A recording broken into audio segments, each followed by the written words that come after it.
Hi, this is Mark from the podcast. I wanted to give a special shout out to Brandon from Galaxy Go Sounds at yahoo.com for providing us our new intro and outro theme music. If you have any needs for any sound effects or music for a podcast, reach out to Brandon at Galaxy Go Sounds at yahoo.com. Thank you.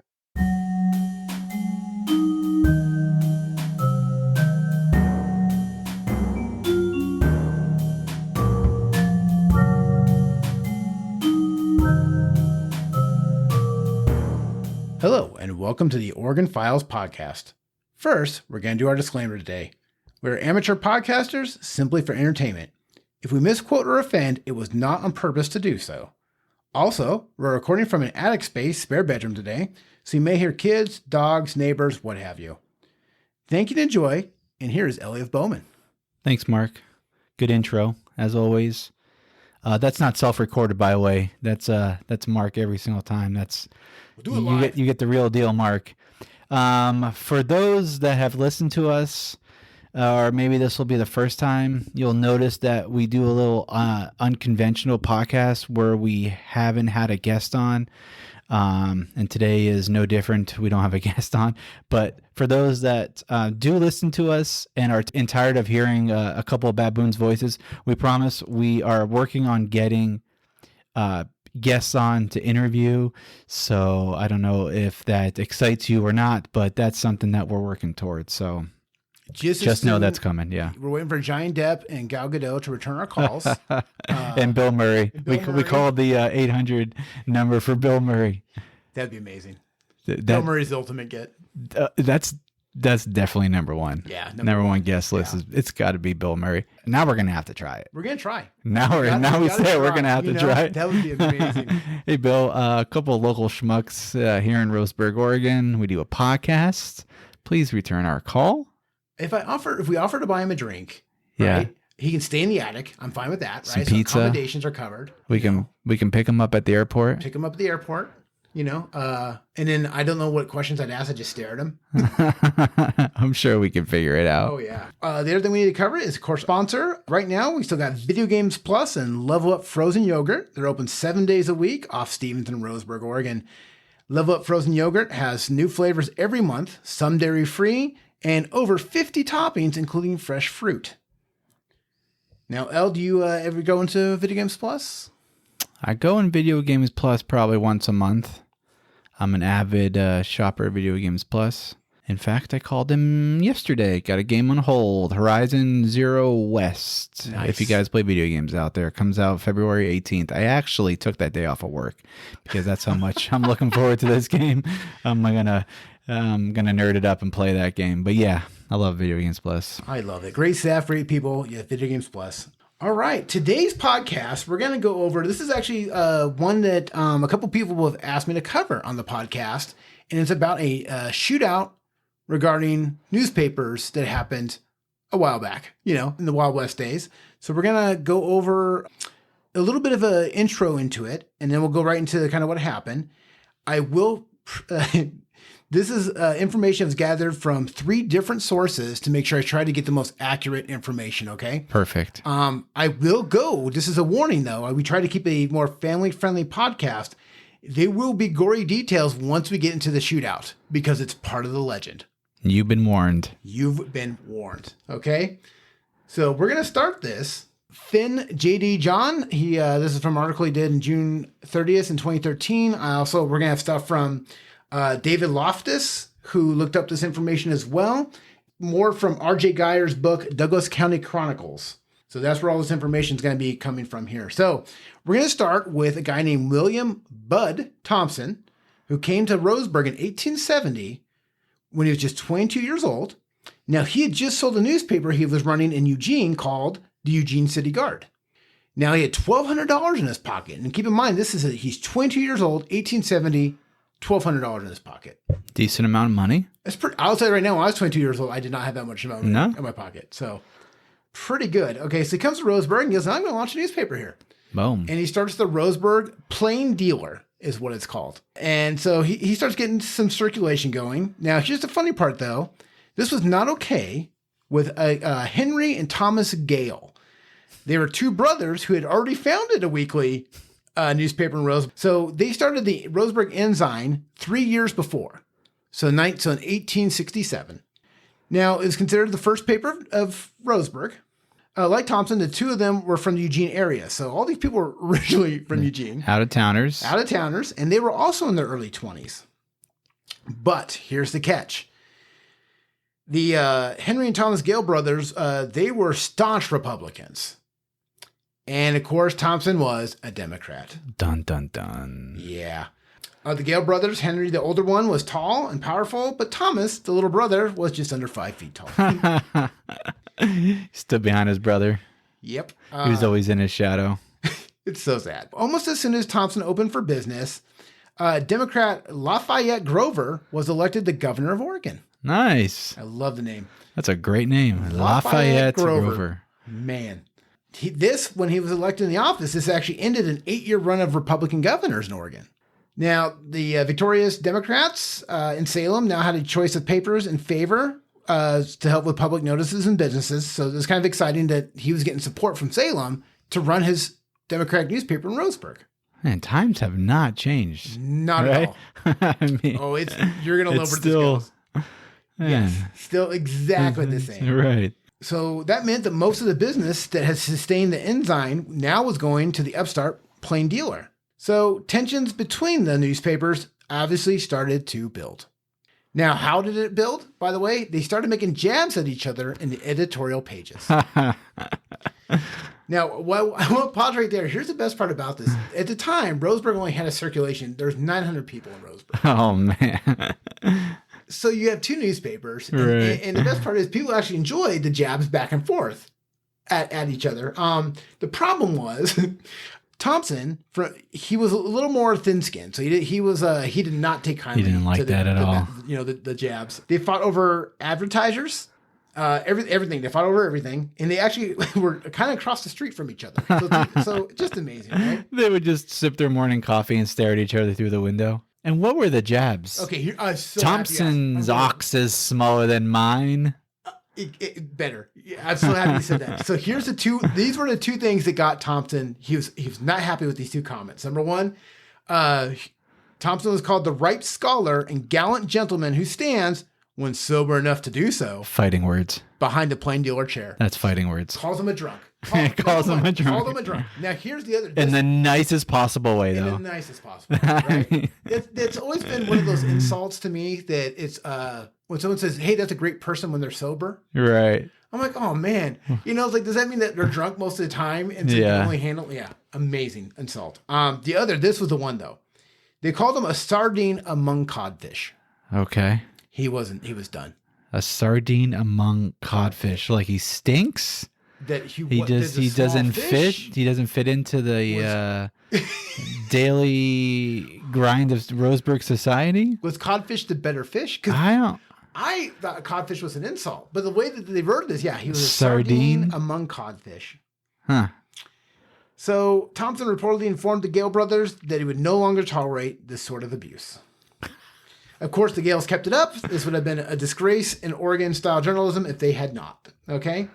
So things come to a head on a Saturday when Thompson chanced to meet Thomas Gale in the post office. Reports of the action are varied. Thompson's memoir claims that Gale tried to draw a pistol, and Thompson, grabbed his hand and slapped him in the face. Yes, we drew a pistol. Thompson stops it and then slaps the guy in the face. Who's bringing pistols into a post office? Well, this day and age, or you can even see people with guns on their hips going to the post office. So we got a slap in the face. Contemporary newspaper accounts, including one by Thompson's own newspaper, published while he was recovering from his wounds, said that Thompson spat in Gale's face and slapped him. Oh, now they're just acting like children. Yes. With pistols. The funny part is they made fun of it. They don't think that Thompson could have slapped Thomas Gale in the face because he was too tall. Bystanders quickly separated the two before a full-out brawl occurred. Yeah. Oh, jeez. Yeah. Okay, so it's not the kind of public affront that went unwarranted in the frontier town in 1870s Roseburg. Everyone knew a showdown of some kind was coming. It arrived 2 days later, Monday morning. So here we go. It's like right. Saturday. Right. High noon. High noon. Meet me in the street. So I'm going to cut. So this is where I'm going to cut to the account, how it's Gosh. in the book here. Could you imagine being in that post office? You're just trying to buy some stamps in 1870. Some guy pulls out a gun. The other one gets slapped. The other guy gets slapped. Everyone's upset. You got to break it up. And you were just there to maybe telegraph something. I don't know. Right. You know? Western Union. Yeah. Getting a letter from back east that took 6 months to get there. Right. Jeez Louise. All right. So we're going to go. This is exactly how it plays out. So the next morning, Thomas followed his normal routine, stopping at the plain dealer office to attend to matters and write some letters. He then met his friend Virgil Conn, Conn, and headed towards the post office about 11 a.m. Now, I love how the post office became like, this is where we're going to fight. We met on Saturday. The meeting grounds right. It's where it's going to happen. There was no other buildings in the town. There was a one saloon, a post office, and a schoolhouse. And you can't fight in the schoolhouse. Saloon's a little too cliche for 1870, so the post office makes sense. This is the original disgruntled post workers. This is why everyone gets mad at post workers. Now, the Gale brothers had gone into Fink's Saloon. Finks? Fink's. Finks? Oh, Finks. F-I-N-K. Finks. Yeah, okay. Fink's Probably Saloon. named after somebody. Finks Saloon. Oh, you know it. Which was right next door to the post office. The saloon was next to the Right post next door. office. So get your stamps and your sarsaparilla. Now, the brothers were armed. As William and Virgil approached the post office, they saw the Gales come down the street. When one of the Gales looked up, he immediately said something to his brother, and they started toward Thompson. Now, this is exactly how this was actually from William Thompson's description of the event. So as we approached the young men, one of them dropped behind, and as I passed the first one, he dealt me a blow with a heavy cane. At the same instant, the other drew a pistol and fired, the bullet taking effect in my side and passing partly through. Oh, jeez. Stunned by the blow on my cheek from the cane, I reeled, drawing my own pistol, and fired point blank at the breast of one who had shot me. I was then in between the men, and we just took turns firing at each other. Oh, my gosh. One of the guys tried to pull a fast one, though, threw up his hands with the gun in his hand and said, "I'm unarmed." Oh. Is that not amazing? Don't shoot me. I don't have a gun. And he puts his arms in the air and there's a gun in his hand. Okay? But the best part Do you is... think he said it with a smile on his It face? stunned him. So Thompson, I'm unarmed. I'm unarmed. So then Thompson, he's stunned. He turns back to the other guy. Okay? So he goes, as I turned again, he quickly drew his revolver and shot me in the back of the head. Oh my gosh. Okay, so he gets shot in the back of the head and followed it with another shot, which was aimed at the butt of my ear. I felt the muzzle of the revolver pressed against my ear, and throwing up my head, the bullet entered my neck, passed up through my mouth, and landed at my tongue, lodged in the back.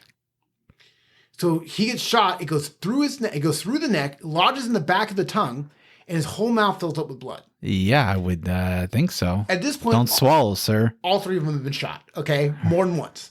As I rushed him, he fired again, the bullet entering the point of my shoulder while another entered my body. That was his last shot. So, here's the crazy part is, that's it. So they all fired, they empty each other's bullets into each other and walk away. All three men survived the attack. They all just walked away? Or they're all just like laying there? So the newspaper accounts, here's what the newspaper says. When the drama ended, much to the surprise of almost everyone, all three of the men survived the bloody encounter. Thomas and Henry Gale went to a nearby drugstore for treatment. Oh, a drugstore. Which is, it's like walking into the Payless, or what do we have now? Walgreens? You know? Yeah. Hey, I need some Rite Aid. bandages. Okay. Yeah, walking to I Rite got Aid. 6 bullets in me. Now, my favorite part is that Thompson, he's more pissed, but he just goes home and pulls his own bullets out. It's a real man. That's a man. Now, although neither paper was put out of commission, both had to have the stuffing knocked out of the editors for them to try and save their peace. So what happens next is Thompson, then he does leave town. He's done with it, after being shot a couple times. Yeah. Now, keep in mind, he's only about 22 when this happens. So Thomas soon leaves Roseburg. He sold the plain dealer for $4,000. There you go. That's not too bad for like six months worth of work. About triple your money a little more. Yeah. He moved to Salem to take over the Salem Mercury, which is another paper. Then at the same time, the Gales sold their paper and languished with their winds of political fortune and eventually closed. So they just kind of do their own thing. The Gales move away. Thompson moves away. Both newspapers fold. Now, throughout the rest of his life, Thompson's the character I followed the most because throughout the rest of his life, Thompson would be a dangerous fellow to have around. At the Salem Mercury, he reportedly beat the editor of a Forest Grove newspaper with a cane after the editor wrote some disparaging things about him. Later, as a cattle rancher, he would become notorious as the head of the Prineville Vigilantes, a gang of masked outlaws responsible for at least 7 lynchings Oh my gosh. and killings in Crook County. After that, he moved to Alturas, California, where there was more lynchings and vigilante action there. He just went downhill. Then the funny part is, guess what? He actually becomes a colonel when they do the Modoc Indian Wars. And he becomes Colonel William Thompson. Oh, wow. Okay, so what a career, right? Right. So when he was 30, he became a colonel. Thompson's enemies, of whom there were many, characterized him as the rare blackguard who had the skill to know whom he could attack and when he needed to leave town. So that's my favorite part. You get in there, get the scuffle, and I should probably leave. Right. He just goes in, screws everything up, and just leaves. And Thompson, what happened the rest of his life? He ended up dying in a cattle ranch down in California. That's where his final days were. He died in about 1927. Oh, wow. Yeah, so he lived at a Wow. good age. But I mean, what a crazy story. Right. He just wanted his own newspaper. He wanted his own newspaper. He just was tired of it, you know.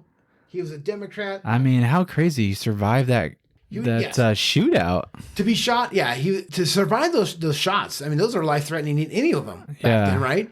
But to survive and pull out them bullets, right? Right. And then just, it's a tough guy. He's a tough guy. Now his picture, I'll show you his picture. You sadly can't see it on the podcast. If they make a movie, it's going to be Shia LaBeouf. Oh, wow. Shia LaBeouf is an old-timey picture. Exactly. I right. think that's exactly what I was like when I was watching. Oh man, that's a movie right there. So there you go. Interesting. Yeah, I thought it was a good little story. The fact that they just emptied their guns into each other and said, "All right, well, right, I made my point." Right. Man, they were really just looking for last man standing. Yeah. So that was in there. Now we want to do a little more something new with this episode. Yeah. I'm going to switch gears here on you. Yes. We were going to do something called 2 questions. Yes. Now the 2 questions are going to be. I've already told you what they're going to be, so there's no surprise. I've been thinking about them long and hard all day. We're going to do this when we interview people as well. So we have this thing, and 2 questions just seem short, simple. You can get to know somebody with 2 questions, right? In any subject. So we'll ask our 2 questions, and I want the listeners to think of like, oh man, I know what 2 questions I would ask in an interview. So submit it to the Organ Files Podcast at yahoo.com. What 2 questions you want asked on air. So my 2 questions today are, Elliot, can you tell me what was first question is going to be, what was the best thing you've ever ate? Okay. It can be a meal. Okay. It can be one item. What was the best thing you ever ate? Best. Paint me a picture. Okay. 2012. Love it. July 2012. Okay. Las Vegas, the Gordon Ramsay Steakhouse and the Paris Hotel and Casino. I'm already excited. So from watching Hell's Kitchen, you already have an idea of what's kind of on his menu. And I have not, up to that point, had a beef Wellington, but I've always wanted to try beef Wellington. What is a beef Wellington? Let me hold on one moment here. Oof. So before we had ordered the beef Wellington, we ordered Kobe beef sliders. Now, Kobe beef is probably your highest quality of meat. It's super tender. It's not like a top sirloin or like, your ground beef or ground chuck, right? So Kobe beef is like super tender. So we ordered Kobe beef sliders. And when you order something at like an expense, you want the food to last. So I ate that probably as slow as possible and just enjoyed it. And it was like the melt in your mouth, the most delicious slider hamburger I've ever had in my life. Wow. And I don't remember the topping so much. I just remember it came like on a little like a little ciabatta roll, and it was phenomenal. So we shared those are delicious. The bar was already set high for me, and then we ordered beef Wellington for 2. Okay, so it was good enough. We ordered beef Wellington for 2. The beef Wellington comes on a bed of vegetables, and I couldn't tell you if they were squash, cucumbers, onions, peas. They could have been serving me things from the leftovers. It was the most delicious. Even the vegetables were just out of this world. And then I got to the beef Wellington, and I've never had a piece of meat melt on my tongue. That's ridiculous. I can't fathom it. It was so freaking delicious. So a beef Wellington is a center cut of beef or pork. It's wrapped in prosciutto, and then it's wrapped in a puff pastry, and then they bake it. And then it comes, so you're eating the puff pastry, the prosciutto, and the cut of steak or pork. And if it's cooked like the way it's supposed to, it is so tender. The flavors, the mix between like the salt and like the savory of the steak or whatever cutter meat is just, it's out of this world. If you haven't had a beef Wellington, I tried to make it a couple years ago. And let me tell you, for somebody who makes a really good box mac and cheese, a beef Wellington, it is so hard to make. Okay. And I had to find a certain cut of meat, and it was hard to find the cut of meat. But long story short, my wife was very nice and just, ended up ordering something else it was like a Valentine's Day dinner or something. But super hard. That was the best thing I've ever eaten. Hands down. Our 10-year anniversary is this summer. We're going to go back. We're going to go back again, and we're going to order probably the same, the same meal or whatever. Because beef Wellington, hands down, the best thing I've ever eaten in my life. That's amazing. I mean, I can still, my stomach's growling thinking about it. It was so good. So. All right. You asked me. You asked me the same question. Yeah. Best thing you've ever had. Best thing I ever ate. I was in Portland, Oregon. I was with two other coworkers, and we got recommendations from the hotel where to go. And I'll never forget the guy. He spoke very little English, and he drove us in like the courtesy van through this. And I thought we were going to somebody's house because we were going through like a neighborhood in Portland. Okay.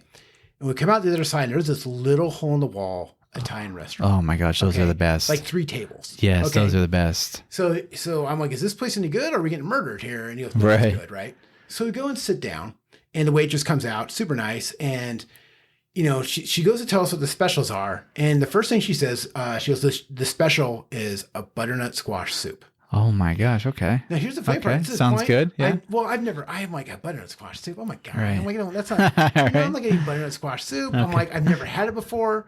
I had no interest in it. Like I couldn't tell you, like I immediately, when she said it, I just immediately went right to the menu. Like, right, like what else you got? Right. Yeah. I'll never forget this. The waitress stopped time. She put her hand on my shoulder and said, you need to try it. Stop time. So I said, okay. I said, fine. You sold me. She also ordered it, right? So the best part was I was with the coworkers were females. We're sitting around the table. They bring out this little cup of butternut squash soup, and there's a little butter ball sitting on top of it. Yes. And the waitress sits it down gingerly, like this thing's like right, like gold. Egg, right? She goes, do you know how to eat this? And I said, no. And she goes, you take your spoon, you push the butter into the soup, then you take a bite of the soup. And it melts the butter with the soup? Yes. Okay. So I push the butter down. I take a bite of the soup. And what happened next was, when they do like Star Trek where they do like warp, yes, all the stars. Light speed. I was not on the planet Earth anymore. I blew you away. My eyes closing. The people I was with, they said my eyes rolled in the back of my head. They actually said, Mark, are you okay? Time had passed. It was the best thing to ever. Really? And then I just, of course, then devoured it. Really? What else we ate for the main course? But it's that butternut squash really? soup. I was not expecting you to say butternut squash soup. Me too. That's awesome. I've bought it from the store since then. I really? Try to recreate it. Right. I'm like, this is crap.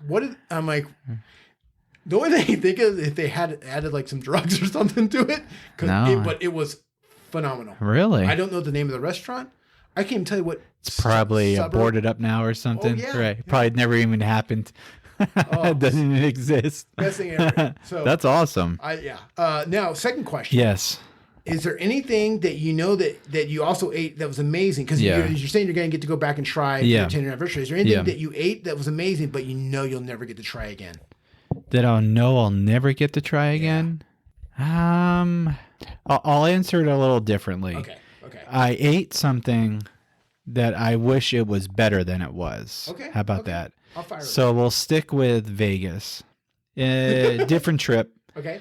but we went to Wolfgang Puck's restaurant. Okay. Yep. So my anticipation, my bar was set high. This is going to be so good, right?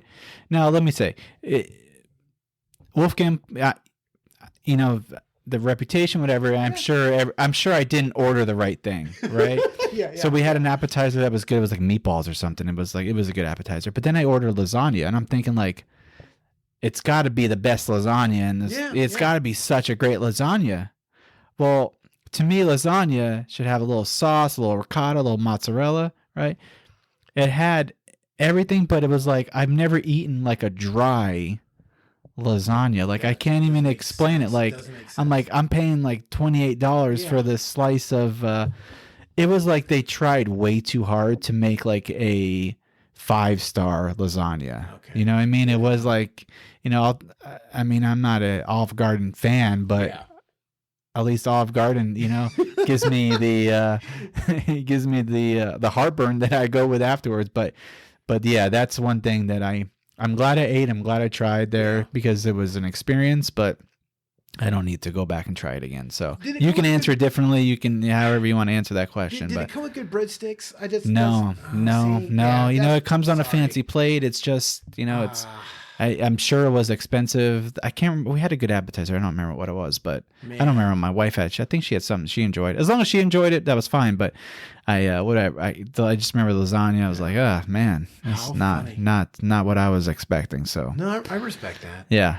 No, for my thing, I will always think the thing I'll never get to try again, and I'm glad I got to have it when I did when I was a kid, is my grandma's. She made an amazing chocolate cream pie.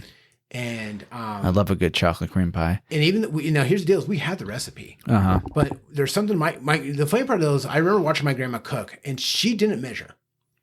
Okay, now she had a recipe. Yeah, that's the best way to cook. Right. So, and I know she did. She was heavy-handed with certain things. Right. But no one, and my sisters tried. My mom's tried. My mom comes close. Right. But the way my grandma made the chocolate pies. Yeah. And when we say cream pie, this isn't like something you're gonna get like at oh gosh, what is the restaurant over Sherry's, right? It's not like, they have chocolate cream pies, right? This is a homemade. The chocolate cream was like so thick, it's like a chocolate pudding pie, but it's made from scratch. She makes like the crust from scratch. The crust was from scratch. The crusts were made like a day before. You know, you gotta let them cool on the rack, right? And they were a necessity during I remember every Thanksgiving they had to make like 8 of them, even if like 6 people were coming over for Thanksgiving, right? Right. Because it was, and so when my grandma passed, I knew I'll never get to try. I'll never have a slice of that pie again. And so that's one of those things, you know, as you go through life, it's like, right. Yeah. But anyways, that was my one thing. Well, we've said this before, and we talk about food a lot, but food's one of the things. Yeah. A, it brings people together. Yes. B, it brings memories together, and that's why I love. You know, my kids make fun of me because I claim to be a foodie, which I feel like I'm kind of a foodie. I try mostly anything. I mean, there's some things, the bugs and stuff. I'm not eating that stuff, but I'll try mostly any type of food. You know, I love, you know, if there's a food truck I haven't tried, I'll wait in line for that, you know? Absolutely. So I love that Roseburg's the food truck scene's getting a little bigger every year. Yeah, it's getting a little more diverse, and you know, different food trucks are popping up and stuff. And do you have a favorite Roseburg food truck yet? Oh gosh, Burgers and Q's good. I don't know if you tried that one. I'm definitely a foodie. Yeah. I'll tell you this about you've made the comment about eating bugs. I have eaten roly-poly bugs. You know, the ones that I'm familiar. Bugs. Yeah. Yeah. Tastes like peanut M&Ms. Fun fact, peanut M&Ms. I will not find that out for myself. And we will transition this. That's right. Let's transition to other things. As it's almost dinner time for this recording hour. It is 6:30. Do you know where your podcast is? Okay, so we were talking about newspapers, and I found some funny newspaper headlines. So I'm just going to dive right into these. It doesn't say on every single one of these where it came from, you know, what newspaper published these or magazine or whatever. So I'm not going to say for each one, but it's from on a website called bestlifeonline.com, funniest newspaper headlines. The first one is forecasters call for weather on Monday. That adds up. I love that. It's actually from the Pittsburgh Post-Gazette. This one is amphibious pitcher makes debut. It's like a baseball pitcher and amphibious. Yeah, amphibious instead of right. Yeah. Cows lose their jobs as milk prices drop. How does that affect? It's from the Baltimore Sun. Miracle cure kills fifth patient by the Associated Press. Miracle cure kills fifth patient. Wow. Oh, man. Man accused of killing lawyer receives a new attorney. I love that one. And I feel bad for the new attorney. Right? State population to double by 2040. Babies are to blame. This is in the Sacramento. I love there's something to blame. Right. This is Sacramento, one of the newspapers in Sacramento. Right. Babies to blame. Mississippi's literacy program shows improvements.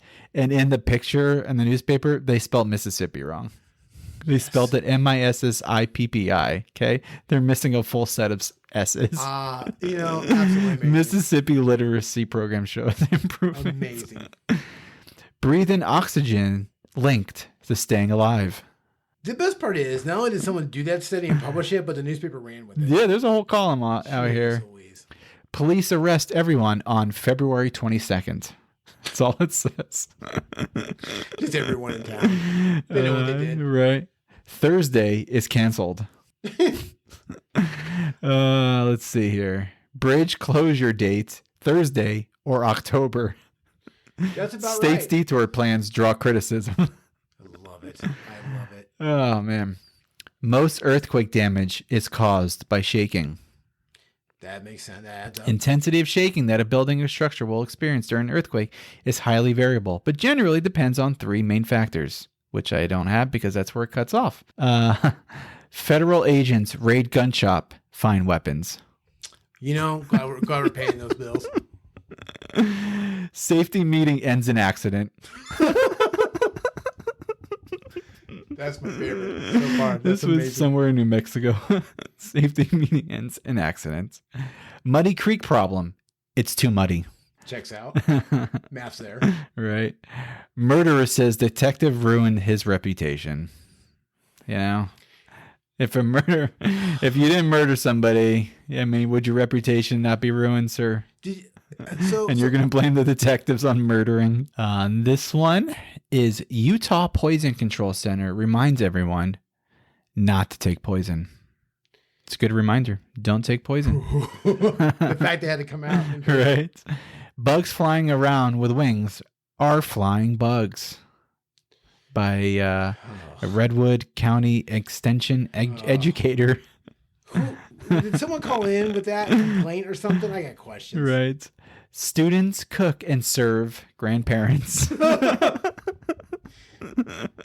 On Grandparents' Day, all grandparents were invited to a school for a wide pancake breakfast. Hospitals resort to hiring doctors. Physician shortage prompting move, administrators say. Wow. What? Wow. That's so weird. Let's see here. This is in the Herald Citizen. Okay. In Upper Cumberland. I'm not sure where that's at. Oh, in Tennessee. Farmer using cannon to protect watermelons. That's, you gotta check. I mean, if you listen to this, you can follow up and find your own follow up. I don't know. That's amazing. Voters to vote on whether to vote. Salt Lake City, Utah. It's a good reason to vote. Voters to vote on whether to vote. Wow. A couple more here. Museums are full of history, in case you didn't know. And then this is my favorite one. Okay. Goat accused of robbery. Police in Nigeria are holding a goat on suspicion of attempted armed robbery. Attempted armed robbery? Vigilantes seized the black and white goat, saying it was an armed robber who had used black magic to transform himself into an animal to escape after trying to steal a Mazda 323. A spokesman for police in the eastern state of Kwara, the goat is in our custody. The vigilantes saw some hoodlums attempting to rob a car. One escaped while the other turned into a goat. So, okay. The fact that someone believed that much to put it into a paper is even the better part. Because if somebody tells you, Hey, no. That goat, he's the actual robber? Yeah. Oh, Yeah. okay. I mean, if you say so. So you weren't part of it? No. That goat over there was. That goat over there. Yeah, fits the description. I just think the cops got there late and a goat just wandered in. Right. Like, I don't want to get in trouble for not capturing anybody. So. Right. Oh, that's amazing. I have two things I want to share from newspapers. This is from a National Lampoon book. Things like that were in the want ads. Oh, perfect. Okay. The first one says, wanted, dog, male preferred, must be of collie breed and be able to read lips and be bilingual. What? What? That was from 1965 in the Chronicle Herald. Must be bilingual and able to read lips. Yep. That one's amazing. But this I'm going to read you. Here's the deal. This is one of those ones I'd like to look up more because if this is real, it's amazing. If it's not real, the comedy writing genius is just perfect. On point. Okay. Still on point. This is one of those, ads, they put out where it's like lost connections type stuff. Debbie, ? I already love it.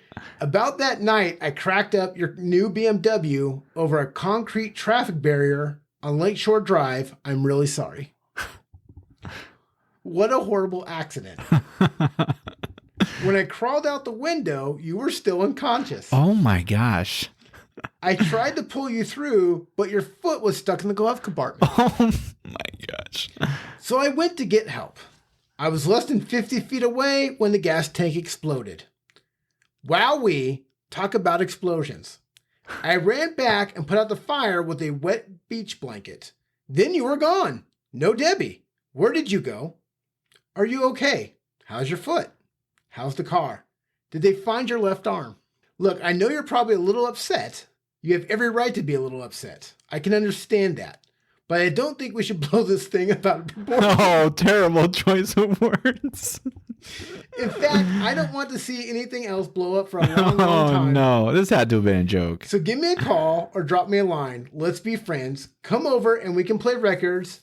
Tell your mom I said hi. And then there's the P.O. Box 4499 where you could... So did they not think Debbie's... Debbie didn't survive that, sir. It's got to be a comedy thing, but I loved it. It was public, That is so awesome. It makes me want to do my own fake ads like that, Right. That's perfect. To go along with our theme here of hodgepodge, Jeopardy, potpourri. Okay. We have some 15 federal laws that are so random. They're so hard to believe, but I'm going to read them. These are real federal laws. Well, or they used to be, huh? I should say they're on state level, random state laws, not federal laws, but the states have the best laws. Yeah. This is from the Business Insider. And the first one is, in Alabama, stink bombs are outlawed. According to Code 1965-4160, it's unlawful to sell, dispose of, give away, or use within the city or its police jurisdiction articles known as stink balls or funk balls or anything of like that nature by whatever name or called. Man. If you accidentally pass gas, someone accuse you, right. You got a stink bomb? Arkansas, you can't honk your horn near a sandwich shop after 9 p.m. According to one law set into place by Little Rock, Arkansas, no person shall sound the horn on a vehicle at any place where cold drinks or sandwiches are served after 9 p.m. That was just some bitter congressman or somebody who was like, I'm tired of people honking horns. I'm trying to get a sandwich. All right. In Delaware, it's illegal to whisper in church. I don't know who's enforcing that, but... That's just crazy. Right. All right. In Georgia, it's forbidden to eat fried chicken with a knife and fork. Fried chicken with a knife and fork? Yeah. That doesn't even make sense. Okay, is it because it slips and you cut yourself with a knife and then you become a medical emergency? You can't do it though. You don't want to tempt fate there. Gainesville, Georgia ordinance passed in 1961 as a way to get publicity for the town. Explicitly outlaws eating fried chicken with anything than your hands. Gainesville Police Chief Frank Hooper reportedly informed 91-year-old Jenny Diedrich that it's against city ordinance to eat fried chicken in a culinary delicacy sacred to the municipality, this county, this state, Southland, and this republic with anything than your fingers. That's how he She's said it. 91. Yeah, I mean, how you gonna tell that? What I mean, year no was wonder this she's again? eating. It's like 1965. Is this a Jim Crow era law? It's It almost gotta feels be. like It's gotta be. Poor 91-year-old lady. She's trying to get her hands dirty. just trying to have a good snack here. In Louisiana, it's illegal. You cannot steal someone's crawfish. It is strictly outlawed. The law states that if theft or amount of crawfish is taken in the amounts of less than $500, you will not be imprisoned for more than 6 months or fined more than $500. However, if one was to steal more than $1,500 worth of crawfish, the offender could serve up to 10 years in prison or $3,000 in fines. Well, you're stealing someone's livelihood once you're stealing that much crawfish. Yeah. That checks out. Yeah. I'll allow it. Yeah. How about this one? In Maryland, you can't swear in public. In Maryland? Yeah. I've never been to Maryland, but apparently you can't swear there. Sizzle sticks. Sizzle sticks, that's right.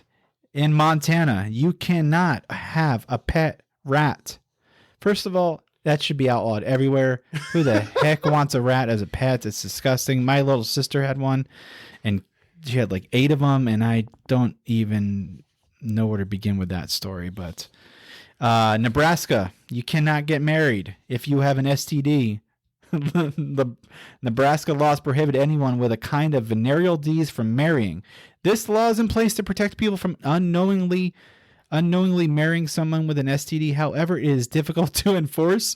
When obtaining a marriage license in Nebraska, you don't have to present your medical records or history. But don't you, when you get married, is for Boy, you would really should yeah. know that beforehand. Yeah, there should be some trust issues too there. This one, good old North Carolina. Drunk bingo is banned. You cannot get drunk. And actually, can you get drunk first? And then go play bingo? Or can you not get drunk while playing bingo? It's not very specific. Or is it a drinking game? You yell bingo and take a shot. I think it's the way it's played. Let's see if it explains it here. In North Carolina, designated bingo halls are strictly forbidden from selling alcohol. There you go. It's unlawful to consume or sell alcohol in any room where a bingo game is conducted. The last time the law was officially updated was more than 30 years ago. Though drinking in a venue room or hall where bingo is illegal, we can assume that the law would be difficult to enforce. Because private residence or whatever. But what happens if they're gonna do like I just like it. They're gonna do like a crossword puzzle or Yahtzee or something. What if you get married in a bingo hall? Yep, and you have an STD. I mean, there's Haha. All right, Pennsylvania. You Pennsylvanians, it's illegal to feed your cat or dog. Noted, not rat. Less than once a day. While it should be obvious that you need to feed your cat or dog at least once per day to keep them happy and healthy, this Pennsylvania law makes it so you have a serious consequence if you don't. According to a law reported on Municode, dogs and cats shall be fed at least once a day unless otherwise directed by the veterinarian. The food shall be free. So those are the random state laws. On that last one, I feel like my cat would call every 10 minutes. I feed my cat twice a day. If they knew the law, if they knew the number, they knew the law. I lived in Pennsylvania. My cat would be like, I haven't been fed. I can see the bottom of my bowl. Right, I'm calling 911. Yeah, my dogs too. My dog's like, hey, my owner's ate a piece of pizza. I got a bite. Yeah. Do your dogs, when you feed them, do they eat everything at once, or do they kind of just bite, go back, bite? Are they a nibbler? My dogs eat like they're in a prison and they haven't eaten for like 5 days, twice a day, every day, right? Yeah. Sassy, the middle one, she'll eat so ferociously. She's actually gotten stuck in her nose. Oh my god! And then she has to snort it through and then eats it again. Yeah. Well, no. My dogs and my favorite, they do an audit. So when they all get done, they go lick each other's bowls. Right. You got to make sure. Well, when you have that many, you got how many? Three chihuahuas. Yeah. Well, when you got 2 others staring at your bowl, you got to make sure you got to eat while. The other dog will shank you. Yeah, right. Exactly. Yeah. Right, exactly. Yeah. That concludes our episode. That was good. We had a prison. We had a paper duel. Yep. We had funny paper headlines. So we talked about food. Talked about some good food eating. Yes. And then some random state laws. And that was a good potpourri hodgepodge. It was a good episode. And I promise next episode we will have somebody else to talk, so you don't have to listen to a couple of guys here just hamming it up. But we really appreciate everyone listening and the comments and the feedback. And I'll say this until whenever we finish this thing, We love doing this, and from where we started to where we are now, I know Mark and I we're proud of what we've done, and we hope you guys enjoy and are proud of listening to this too. Yes, so thank you so much for listening. You guys know where to find us. We're on YouTube. We're on all the major places. Spotify, Apple Podcasts, Google, Amazon, Alexa. If you want Facebook, yeah. If you want to be a sponsor, yes. Reach us out. Organ Files Podcast at Yahoo.com. Even the one guy in France who listens to us. Bonjour. Sacre bleu. Yeah. If you wanna, drop us a line and we'll advertise in France. But yes. thank you guys so much. Thank you so much. Have a good weekend.